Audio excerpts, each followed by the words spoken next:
Appreciate that. Welcome everyone, and thanks for taking the time today to join us. And everything Linda said about SCORE is accurate. It's if you're not part of the SCORE organization as a mentee and get a mentor, it's definitely worth your time.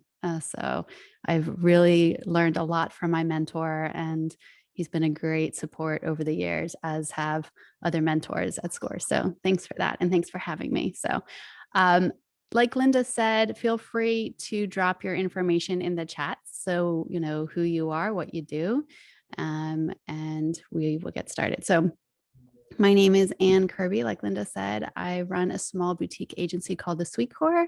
I've been in design and marketing for over 20 years and have worked with businesses ranging from large international corporations to small mom and pop, business to consumer organizations as well. So on everything from web development and marketing campaigns, you name it, I've touched it, and I love everything about marketing. So hopefully you'll find some value in today's presentation, and we will kind of move on from there. I also run the Candy Factory, which is a co-working space in Lancaster City. So we are a co-working space with professionals ranging from all different backgrounds. And so I get to surround myself with amazing people every day. So let's see here, get this moving. So today we're talking about getting the most out of your website. And what does that mean? So let's see if I can pull this up. So the topic of conversation and discussion today is basically an overview of the fundamentals of a good website. Understanding your site structure, why design and content matters, and how good design and good content will better equip you to get the most out of your website. Whether it's a new website that you're designing, if you're a new business, I know we have some new businesses today on the call, as well as your current website, or if you're looking at rebranding. Because let's face it, if your website's not good, nobody's looking at it. And on top of that, they're bouncing off if they are on it. So we want to make improvements to our current site, and we also want to understand the fundamentals of good web design when building a new site. So we'll be discussing some website structure and basic website design tips, as well as we'll be briefly discussing content and what to do on that in that realm, some analytics, and also the different platforms at your disposal and what might be good for you and your organization or company. So those are the topics we'll be discussing. And like Linda said, feel free to drop a question in chat. There is a lot of information. I'm going to try to keep it fairly broad, so we're not going to dive too deep because there's multiple sections here. So if there is something that triggers your interest, feel free to drop it in the chat and let's have a conversation about it. So let's talk about website structure.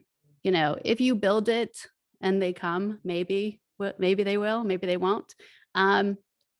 Number one is organizing your website. And this is something that you can do with your current website. And it's something that you should definitely do if you're building a website. And this will help you get the most out of it. It will make sure that the site is well organized, you have a clean navigation system, and that it's both user-friendly and findable.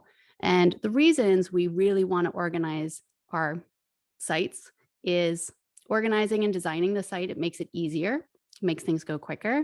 The user experience, we want to make sure that our users have a good experience when they're on our website, and for search engine optimization or SEO. So we'll be discussing some structure. You want to start off with a site map.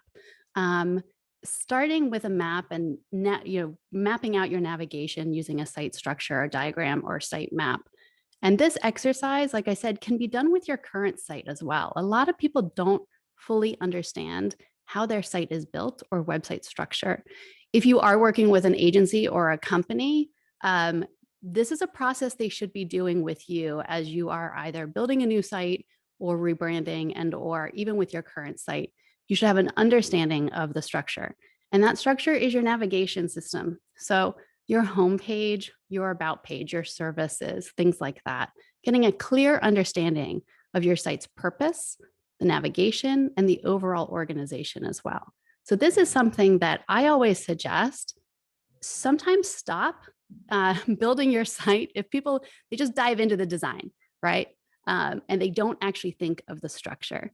This structure will help make the whole process go easier. And I will share these slides with Linda as well. So if anybody would like them, she can send those out. So once you determine your overall navigation system and your overall structure, which again is simple, and I'll kind of show you some tools, you want to start thinking about a wireframe. So before you get to design, before you get to all the fun stuff, I actually enjoy this stuff, but you want to build a skeleton of your website. And that skeleton of the site does not have to be super complex. A wireframe is a blueprint. It's a visual guide representing the skeletal framework of your website. Even if you're using a pre-designed template, building your site structure will help the building process go faster, and the result will be definitely a more user-friendly and better functioning site. So this is the planning. These are the fundamentals. This is what goes into the planning of a good website. So if you want to get the most out of a website, you want to make sure that you are doing the work and you're doing the planning before you dive into design. And there's a lot of different tools out there to help you do this. A great little tool, octopus.do, is a site mapping tool, which will allow you to walk through the site mapping process and will even allow you to do some basic wireframing as well. There's a free version and then there's a pro version. There's different versions based on how complex you want to get and the tools that you would like to use. But this is a great place to start. So if you haven't ever mapped out your website, if you have a website right now, or if you're building a site, go here first, or go here if you're building a site. And if you have a site and you want to kind of break down the structure of your site, you can use this tool as well. Or if you're building a landing page and you want to build a wireframe for that landing page, the landing page is that structure. It's the header, it's the content, it's the elements that are going to make up the website or the web page. And that's what a wireframe is. It's worth doing a little research on this. Again, I'm just kind of touching on some of this because we want to dive into content. And I want to spend a little more time on content, but I just wanted to touch on the fundamentals. Because if you don't understand your site structure, it's really, it's going to make it harder for you to build upon this site as it goes. So another tool that you can use if you're familiar with Google Drive, Google actually has so many wonderful tools for websites, for testing and things like that. Obviously, Google Analytics, we'll talk about analytics in a little bit. But Google Drawings actually lets you just kind of draw within a space. It's a free tool. It's a collaborative tool, so you can share it with your team if you want to bring people on to be able to kind of add to your sitemap and to your wireframe. So those are just some free tools that you can check out.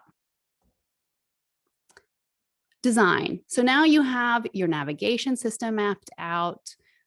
You have a basic wireframe. You kind of understand, like, I'm going to want a slider on my homepage. I'm going to want my newsfeed on my homepage. That's the wireframe. You're determining what the skeleton is going to look like. Now you want to dive into some design. Design and content is what will fill all of that wireframe, right? Important design, good design is important, but without that structure, even good design can fall flat. So now that we have all of this in place, I'm going to talk about some tips on thinking about design. And you can use this again for new sites or current sites. You can always revisit this information, even if you have a current site. So ask yourself, there's questions to ask yourself. Is your site well designed and is it on brand? So if you're spending time building a brand, you have your logo, you maybe have your colors. If you're working with an agency, they should be creating a style guide for you, which will give you your color information, font information, all of that. So if you are new and you are working with someone on a logo, make sure you ask for a style guide. I am always surprised at how many people don't get that. And that really is the guide for your brand on the aesthetic side. So it's an important document to have. And that style guide will help, like I said, with all of these other things, your website, your social presence, any of your marketing. That style guide comes in very handy. So simple design tips to help improve your website and the user experience would be color palettes. So using your brand colors, common sense, right? You would think. You don't want to overwhelm the user with too many colors. So we suggest, 3 colors, 2 primary, maybe 2 sub colors. Your primary colors are probably your brand colors. usually one or two. And then your subcolors would be your body text color, which is usually kind of a gray or a little darker gray. So think about color. It's amazing how people just don't stop to think about how color can impact a website and the user experience. So thinking about that, also typography, right? We suggest no more than 3 fonts for most of our clients. You need to think of headers, body text. Maybe you have a sub font to add a little bit of spice. But other than that, you don't want too many fonts. It becomes overwhelming for the user. And we're always thinking about the user experience, right? So if you want to get the most out of your website, the user experience has to be good. You can't overwhelm them. And white space. Always have white space. Do not crowd all of your elements. So when you're mapping out your wireframe, if we go back a step, you can think about how all of these elements work together. And so there's a lot that goes into this. And that's why people will hire web developers and designers to help with this process, because it can be overwhelming, complex, even though you can do it yourself. Are there any fonts you prefer for readability? It's a good question. Well, so for those with impaired sighting, we'll talk about ADA compliancy. That is something I will speak to, because there are some great tools for ADA. So good question. I will definitely touch on that. When it comes to fonts, you really just want clean. I like an Arial Helvetica font for body. A lot of times your header fonts can have a little bit more kind of character to them, but your body text you want to make sure is a clean font. And I can actually even send some samples with the slides as well. But definitely do some research on that. Fonts typography is a lot of fun. You can have actually a lot of fun with the site and make it look really unique with typography.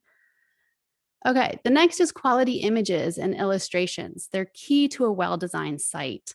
What we've noticed is that, personal touch is really important. Don't hesitate to put images of you and your team, your facility, and your products.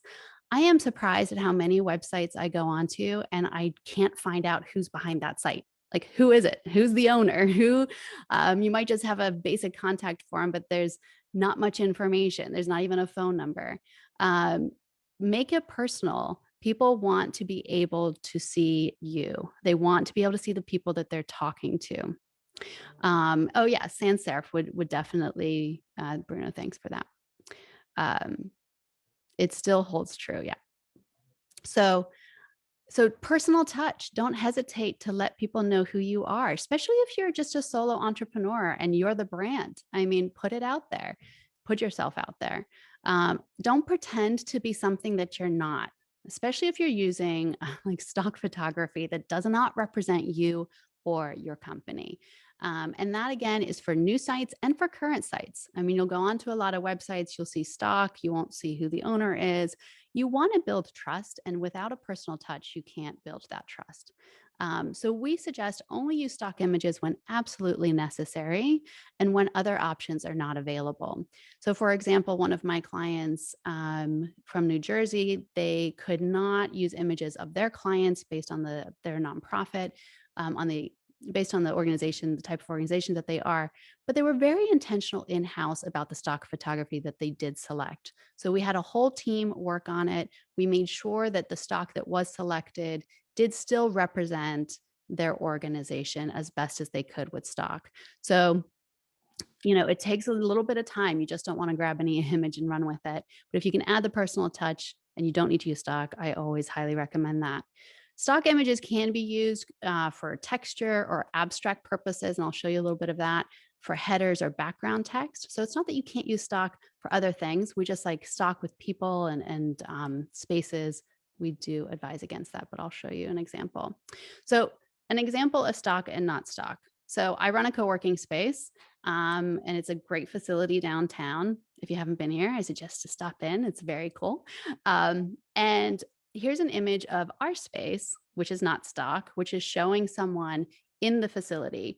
And this is something that we use in our social. It's something we use on our website. So when someone comes in or visits my website, they can say, oh, I'm getting an idea of what that space actually looks like. You'd be surprised at how many co-working spaces use stock imagery, like the stock picture here represented, which is just very generic. It doesn't speak to the company's personality. It's just kind of like we have this space, or we have conference room space, but it doesn't necessarily have to be their space. So it's not a true representation. And a lot of people will do this. They'll just put a stock image up to kind of represent the organization, or to just kind of fill their website space. Take the little bit of extra time and actually get pictures that represent your brand and your voice.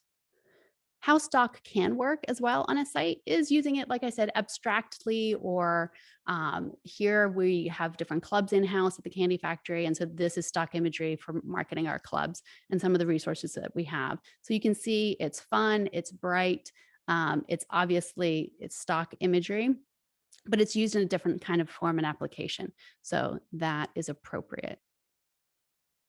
Um, personalized touch, if needed, hire a photographer. I'm all about hiring professionals.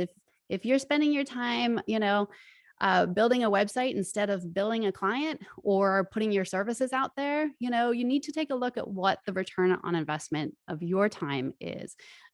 So if you feel like you can't capture, your image or the team or your products, then bring in a professional who can help you do that.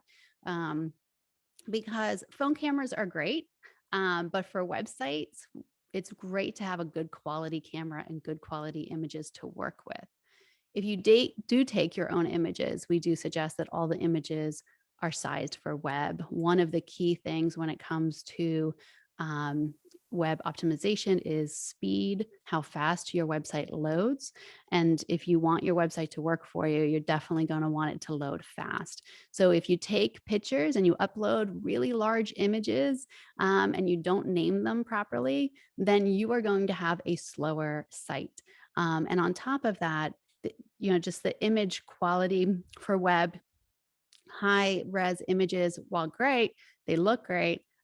You can get really high res image if you size it correctly for web. Name structure. I always suggest all of my clients to name their photos, come up with a naming structure if they can.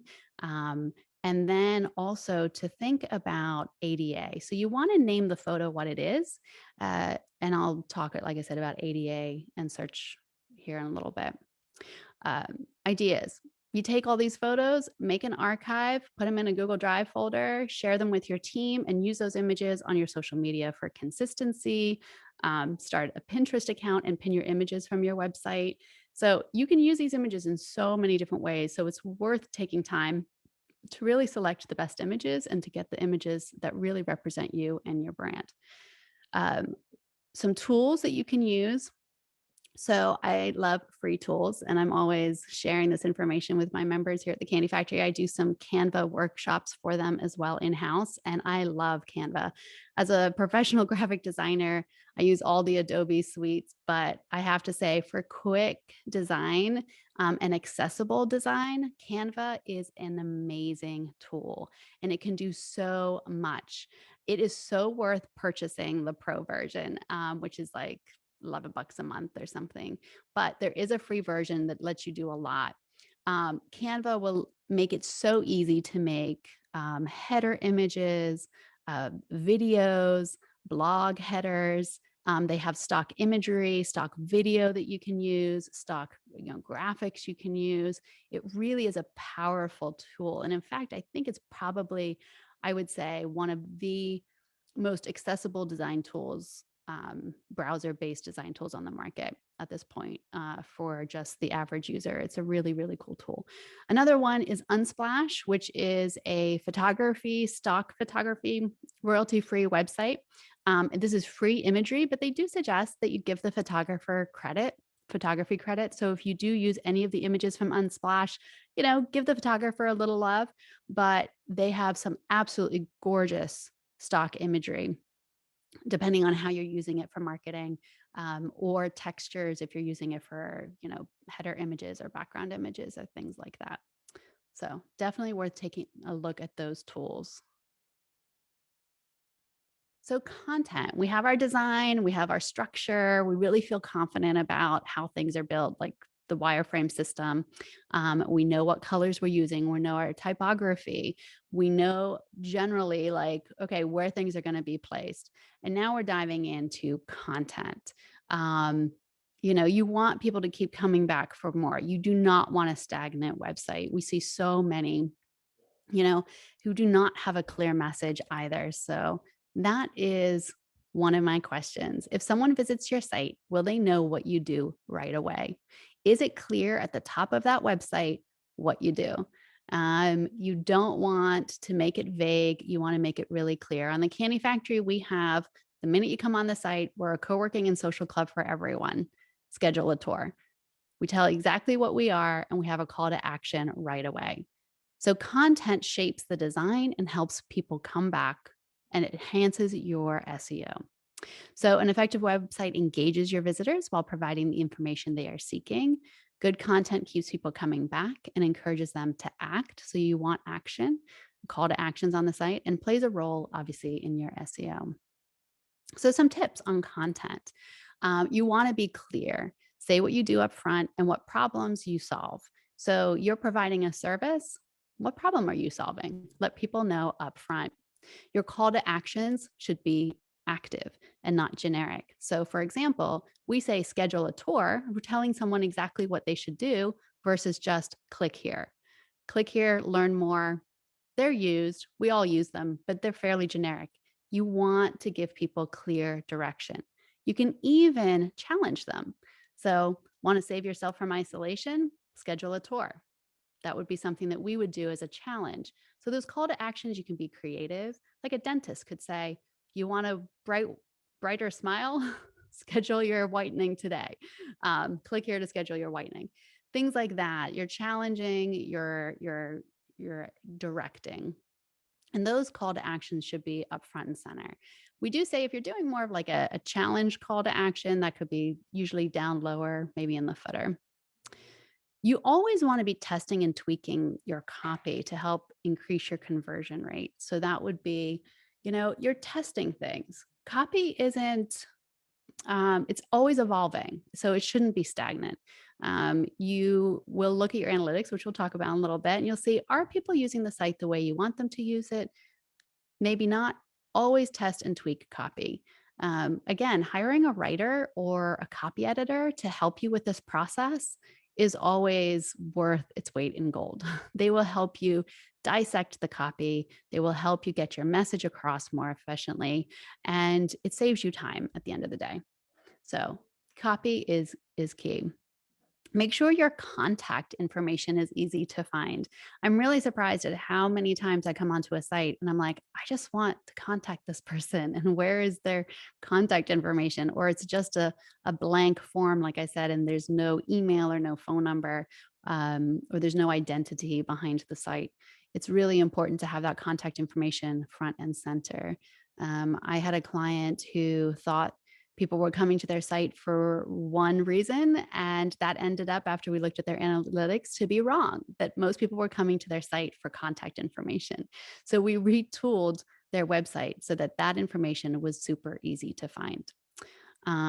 So testimonials, content, get those testimonials as you're working with clients, or you're selling a product, you want to get reviews. Be intentional about collecting testimonials.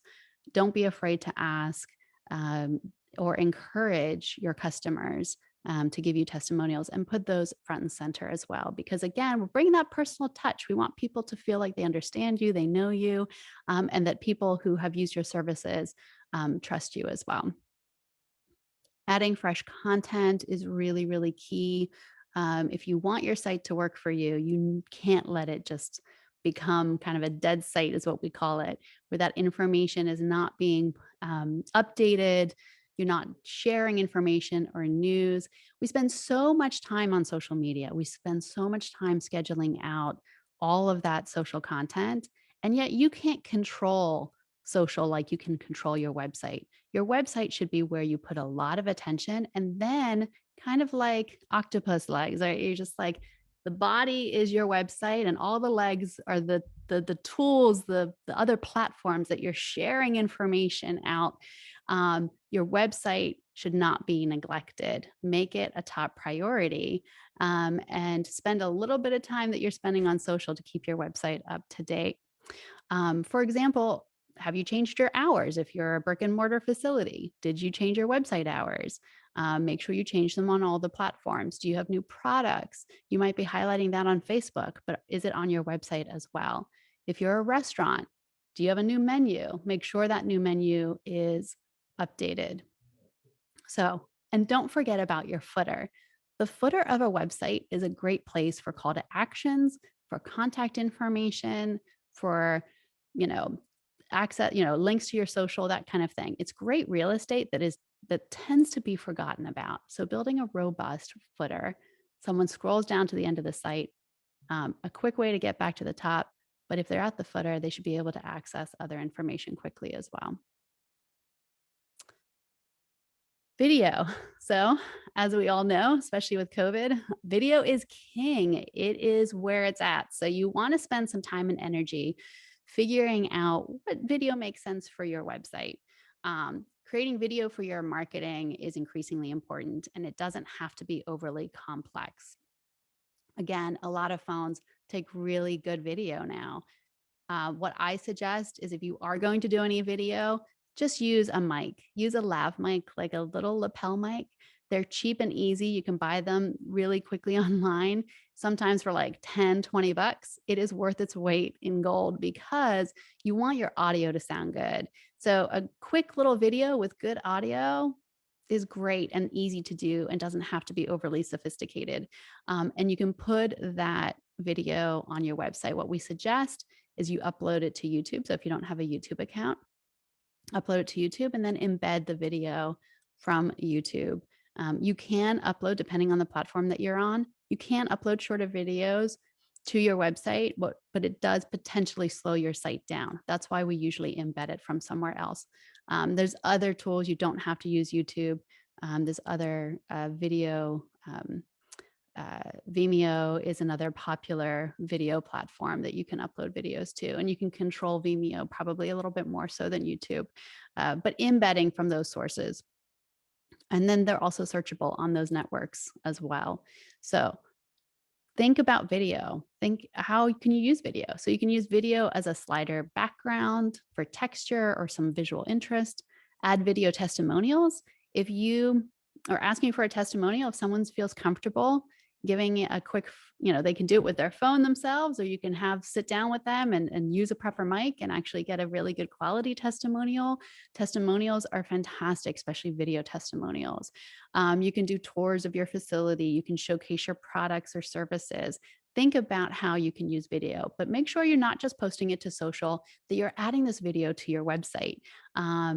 And then even potentially consider starting a little regular monthly show about your service or product, or a podcast even.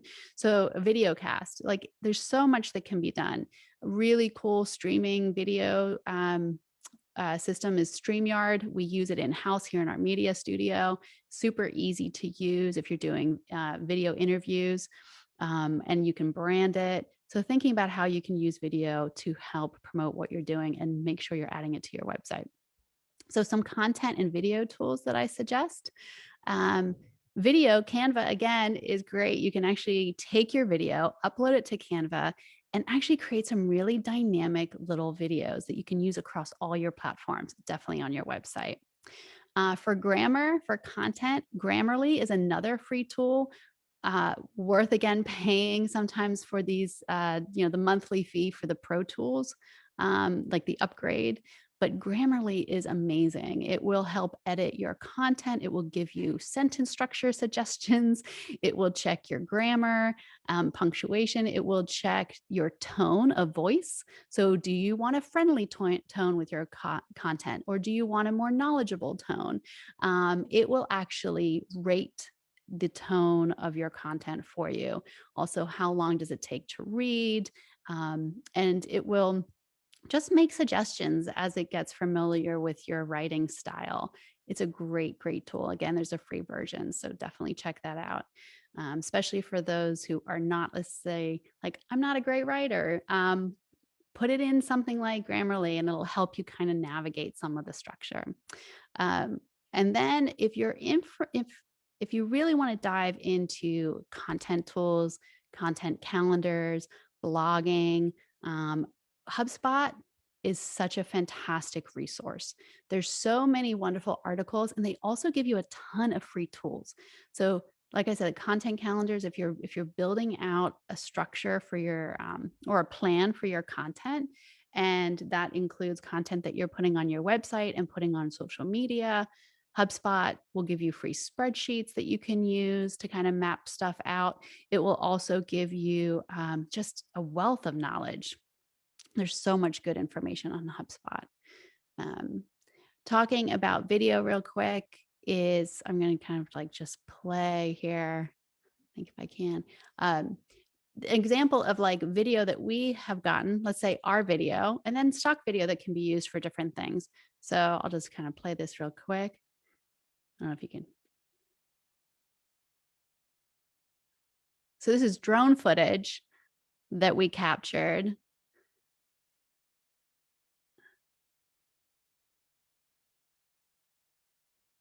And that's just a small, simple drone. So, I mean, you can capture some pretty dynamic footage with the tools that are available out there. Oh, thanks. Thanks for the, thanks, Bruno. I appreciate that. I have a typo and grammar. I should have run through Grammarly. So, and then this is a video that you can get from Canva. So this is stock footage that you can use and add to your designs. It's really, really cool. Some of the stock video footage that you can capture and and blend even with some of your own video. So there's that. So you've built this site, you've added great content, you're adding video, you're doing some really great things with your blog. You've learned the fundamentals, and now what? Your site's live, or that it's been live. Are you tracking the data? So analytics is so important. So what is analytics? Analytics tracks and reports your website traffic. What are people interested in? How long are they on your site? Their location, and so much more. You can get really, really deep with analytics. I I'm always surprised at how many companies do not have Google Analytics or some form of analytics system installed on their website. You should be tracking this data and this information. And you need to read the data. So you might have Google Analytics installed, but are you actively pulling reports? This is how you know if the website's working. This is the data that will help you to determine your return on investment. It's also, do you know what people are looking for? Like I said, the client who was thinking that they were coming for service information, but people were actually looking for contact information. The data might show you differently. And I do suggest, if you've launched a site, if it's a new site, to give it like about 3 months of data before you really start making an overhaul to the site, because you want to collect enough data that you really understand how people are using it, how they're navigating the site, the flow. It's really important to just give it a little bit of time and then start analyzing that data. I think there's a question. When using things from Canva, are those okay for us to use, or do we have to pay for it or reference in a way? So everything on Canva, they do have it set up that there's royalty-free imagery, and the designs are templated that you can use as well. If you are using video for certain purposes, they will ask for certain maybe credit, but for now, they will define that for you. It's really easy to understand. But your stock photography for like social media or for websites, you do not need to give credit. You're totally fine there. So it's a great question. So when it comes back to data, so what are people looking for? So tip, obviously install Google Analytics if you don't already. If it is installed, we suggest at least running a monthly report, if not more often. If you want to really geek out on the data, I love data. You can actually, if you use Chrome browser, which obviously is a Google product, and you're using Google Analytics, you can actually have a live kind of stream of data, who's on the site, how many people are on the site at that time. You can really, dive into this data, and you need to keep an eye on this, because this is what's going to help you determine if you need to change content, if you need to maybe tweak your call to actions. You're like, oh, I'm not getting enough conversion. People aren't clicking on that button. They're not signing up for my email newsletter. Maybe you need to make some changes to the site. Again, a site is a constant evolution. It is not stagnant. You're going to want to be changing it all the time based on what your data is telling you.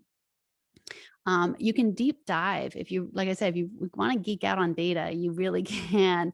And there's some really great tools. Google Analytics is just one element of the Google suite of data, um, resources that they provide. You can get really deep with Google Tag Manager, which allows for tagging and triggers.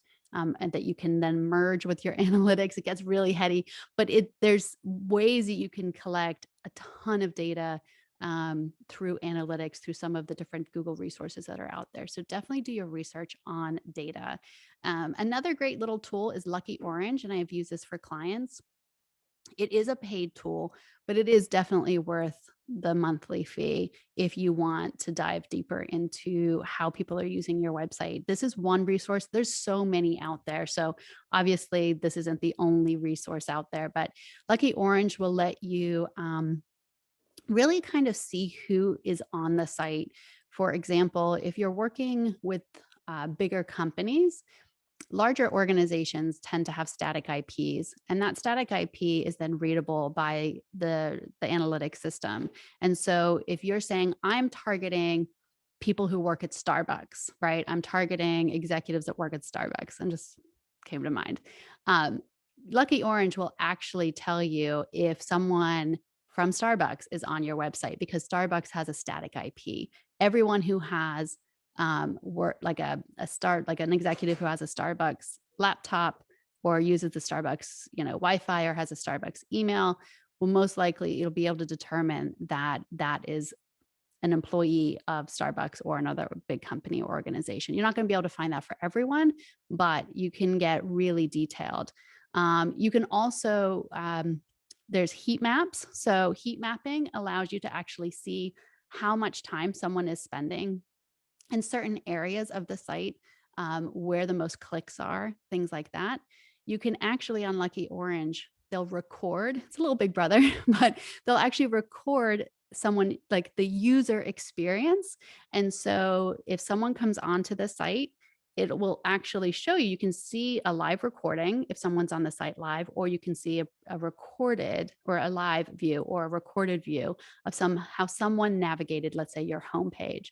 So you can actually watch the recording of where they pause, what they click on. You can really dive into how someone is using the site and make changes based on that data. The other thing that Lucky Orange does, which a lot of platforms allow you to do as well, is a live chat feature. So if that's important to you and the customer service side is really important to you, you can actually identify if you are available or one of your team members is available to chat with someone online. And Lucky Orange lets you do that as well.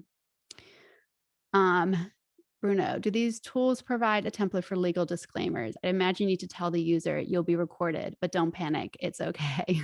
Yeah, you're going to want to definitely, that's the cookies disclaimer, things like that. Like, we're collecting data. You want to make sure that your website has a terms and conditions on it as well, which also identifies all of those things. There are actually terms and condition generators where you actually can just enter your legal company name, the state that you live in, and actually it will generate some terms and conditions for you. So you want to make sure that you are letting people know that you're collecting data. You want to, through cookies, and a little cookie disclaimer is helpful. And most platforms have a plugin for that, or you can get a plugin for it. As well as the generators are also really, really helpful. So that's a great question. But yeah, you can get pretty detailed depending on, how far you want to go. You can kind of go down the rabbit hole, but I like it. It's a cool tool. So you're tracking your data, you're making changes to the site. And I wanted to kind of just talk about platforms. So You could be on a platform that you don't like, or you're navigating new website and building a new website, or you're updating your website and you're looking at all the different platforms that are out there. And there are so many. So it really depends on what your organization or your company's needs are, and how DIY you want to do it. If you're hiring someone to do this for you, they'll probably, I mean, you can hire a designer to do pretty much build a site on most of these platforms. But if you want a more sophisticated site, we tend to build everything on WordPress. But if you want a quick, like you're selling a product, and you want an all in one site, Wix, Squarespace, Shopify are really great tools. They do come with monthly costs because they are processing credit cards and things like that. But I have to say, for plug and play, they're really just easy to use tools. They have templates that you can purchase. But I do suggest that you still follow the exercises that I suggest, which is the wireframing and the site structure and being intentional about your content and your design. Because even if you use a template, you still want a well organized and structured site that can evolve and grow as your business evolves and grows. If you want a quick, like one pager, you just need a brochure or something like that, you don't have a lot of time to spend on it right now, but you should definitely down the road. Google Sites, GoDaddy. I mean, I wouldn't normally suggest these, but they are quick tools. If you end up building you want to build a more like larger, sophisticated e-com site, there's big tools like Magento, which is a platform, but WordPress.org is what we build on. It's a custom build. Usually for our clients, we use WooCommerce for any e-commerce that we're doing on the WordPress side. But WordPress comes with a lot of really great tools that we like to use for our clients. But a lot of these platforms will do the job for you, especially like I said, if you're doing e-commerce and you just don't want the headache of, you want them to process all the credit card information and things like that. So things that you must do. If you get anything from this presentation today, here's some key things that I'd like you to take away. Your site needs to be mobile friendly. And all of the platforms that I mentioned will build out the site in a way that is mobile friendly. Like if you do a Shopify account, they'll only give you templates that are mobile friendly because they have to be. If you're building a site yourself on like GoDaddy, things like that, yes, templates, it's all the same. The reason why sites have become very boxy, if you've noticed, it's like a header is a box. You got like box content down below. It's for mobile friendly. So it breaks what we call for mobile. And so that's why it's become incredibly boxy, just to fit that mobile view.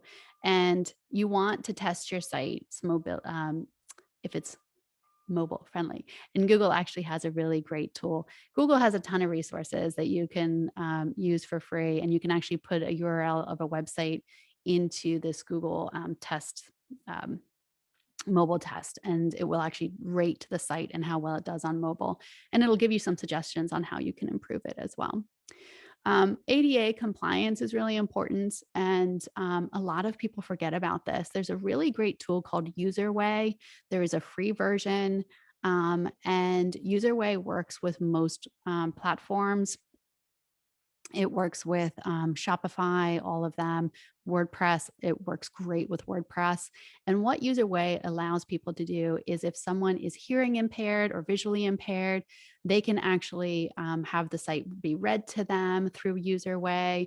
It can change the contrast of the site if there's any kind of, it increases the size of the font. It can bring up, this is where we're talking about the images and labeling them is really helpful, is because it'll bring up labels for imagery if they need it. So considering how people are using your site and who is on your site, ADA compliance, I think, is becoming increasingly more important. And I think there's been some lawsuits against even musicians and organizations who have not had ADA compliant websites. You also just want to be accessible to everyone. So using UserWay or a tool like it is incredibly helpful. Is UserWay helpful with content in Spanish? I believe so. So is there any tools or resources that you'd recommend for non-English content? Well, it depends on the platform that you are on. If you don't want to hire a translator, if you can't translate the content yourself or you don't want to hire a translator, there are different plugins based on the website platform that you're using that you can use to translate into different languages.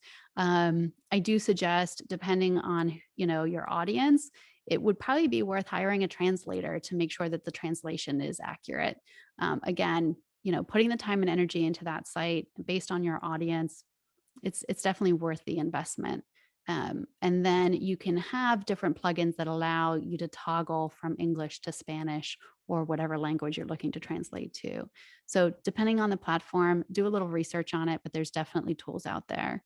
UserWay is pretty much specific to ADA, so it's not a translator. Content updates.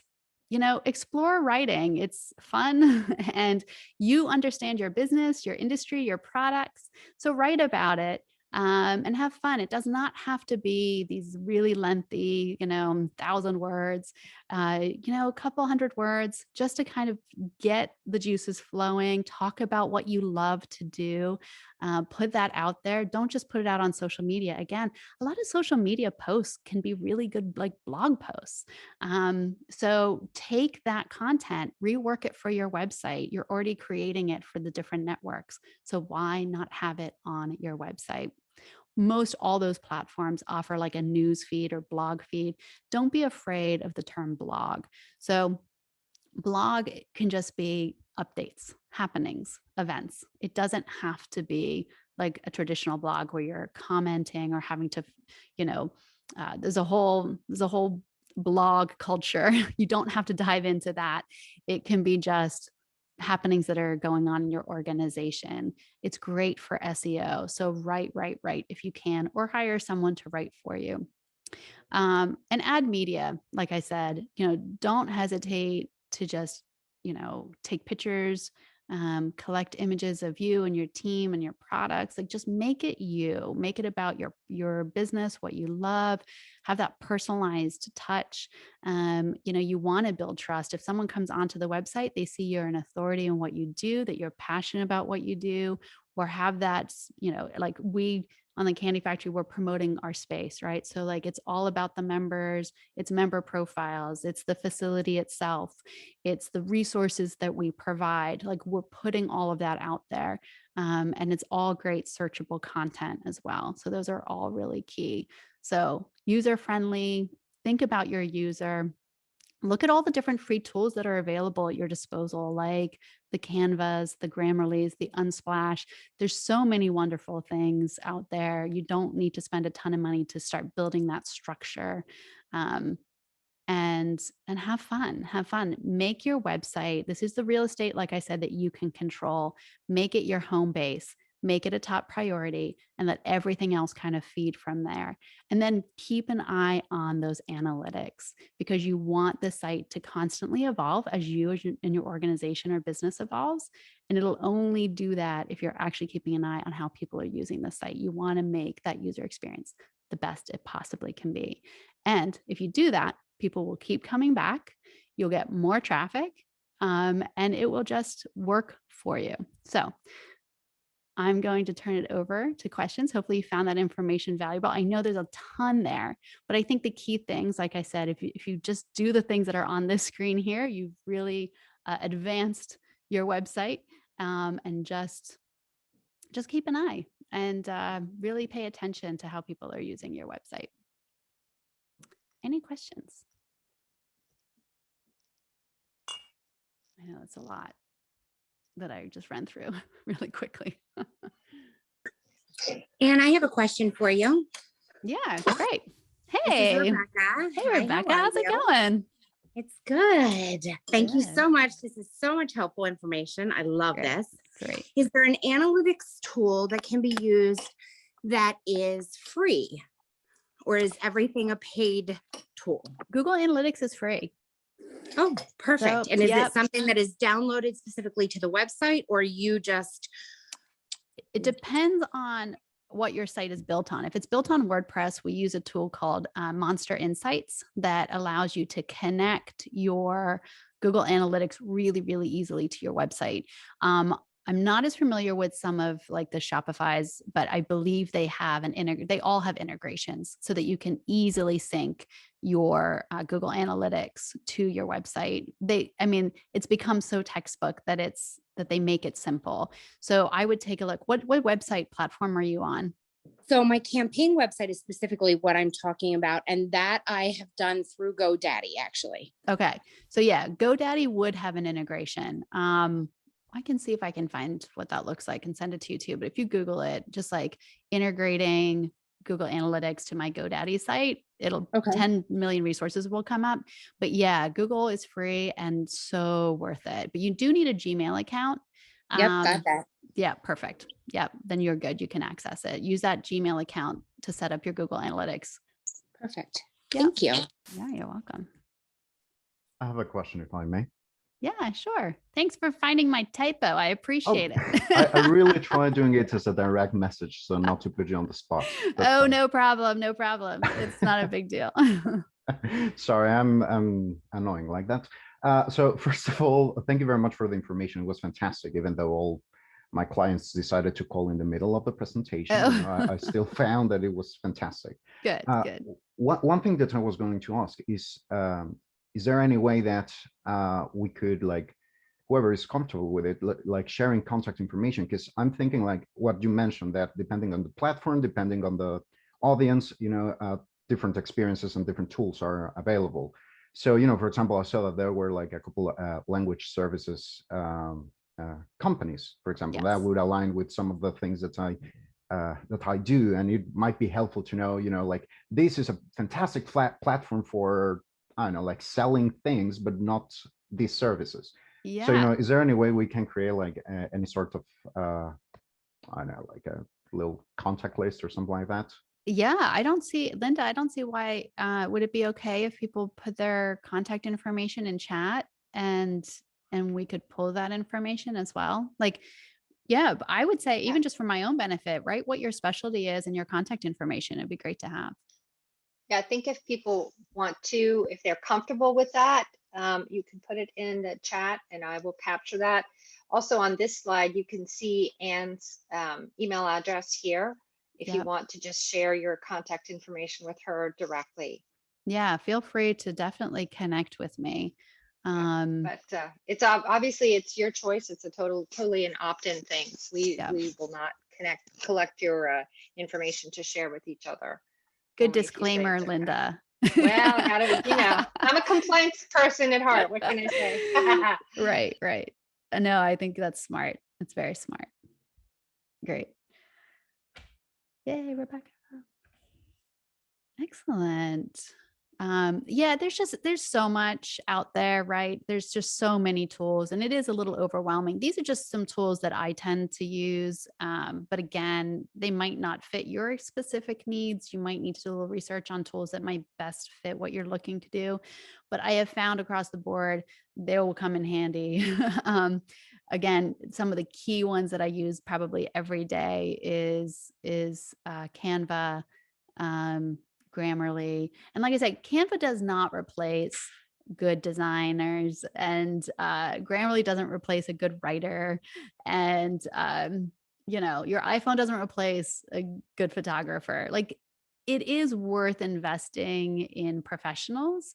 And especially if this is overwhelming, like don't hesitate to bring in a designer to say, I need help with this, because you want the best product. This, like I said, is an important part of your business, is your website. And as you can tell, I just scratched the surface on what it all entails. So a good developer and designer, they're going to take their time. They're going to work through this process with you. You're going to get the best result. But now, at least, even if you do hire someone, you kind of know what to be looking for. You want someone who's worrying about the structure. They're worrying about analytics. They're worrying about quality content. They're worrying about ADA compliance. So these are things that you just want to make sure that you're thinking about. If you are hiring someone, you can ask these questions. But if you are going to do it yourself, like I said, especially for brochure sites, or even like the Shopify's and stuff of the world walk you through these e-commerce components, you can do this yourself too. It's just a matter of like, what is your time worth and the quality of some of the things. Like, I'm not a photographer. I hire photographers because I love really good quality imagery for my clients, and so for their websites. And so we hire talent to do that. So I see people putting their information in, and that's great. And I guess we'll just do like one last call of questions. Anyone else? All right. Okay. Well, if you have a question, you can still type it in the chat while we do this, but I'm going to launch our polling questions. If you wouldn't mind just helping us with some insights. And you should see the poll right now. We're just asking about today's website. And if you like today's website, absolutely, please recommend SCORE, recommend the Sweet Core and Candy Factory to others. We have new content, new webinars every month.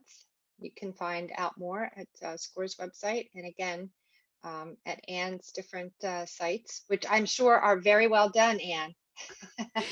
Well, it's one of those things that you get so busy with everyone else's stuff, you don't necessarily pay attention to your own. I'm guilty of that as well. But Candy Factory is 11 years of content, and we're actually going through an overhaul right now because there's just, when you have a site that's 11 plus years now, it's evolved. Obviously, the platform has evolved and we keep it updated. So it's not static, but, we have a lot of content, and that content does actually help us with search engine optimization and things like that. And we're trying to kind of update content with, like older posts, we actually update and hit, state that they've been updated. But it's a lot of information. And so we're actually going through this restructure process of like, what does making our site as user-friendly as possible coming into this next phase now that we're over 10 years old. So it's something that we're doing all the time. You have to do it. That's some great information to share because, you talked about keeping your content fresh.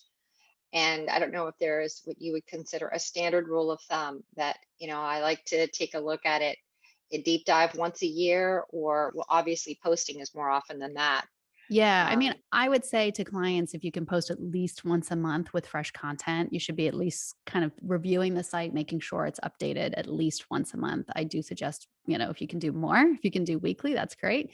Taking a look at the structure yearly, at least, it can be a big project. So I can understand people's time, but if you have the maps to begin with while you're building, let's say, a new site, then, when you hit 10 years old, you can reference all those maps that you had built prior to. So I have the site maps and everything from original. So we know what this site looks like. You can also do like site mapping tools. So if your site gets really large and you haven't mapped it out, there are site mapping tools. You put the URL in and it'll actually map out the whole site for you. So if it's gotten out of control and out of hand for you, there are, there's some free and some paid tools for that as well. But keeping an eye on that and cleaning it up is periodically is really smart. Great. Thank you. Yeah. All right. I think if there are no other questions. I think there was a question. Would you be willing to give another talk just on SEO and analytics? So I would happy to give a talk on that, but I actually know people who are way more versed in analytics than even I am. And I mean, I love it. I do a lot in that space, but I would love to refer some pros who know the ins and outs of analytics to do a presentation for that. And thank you, Laurie Bear. I appreciate it. Okay. Well, I just want to say again, on behalf of SCORE, thank you very much, Anne, for your time today and great insights. And thank you to the audience too for joining. And with that, if everybody is ready to log off, they can do that. Thank you, everyone. Really appreciate it.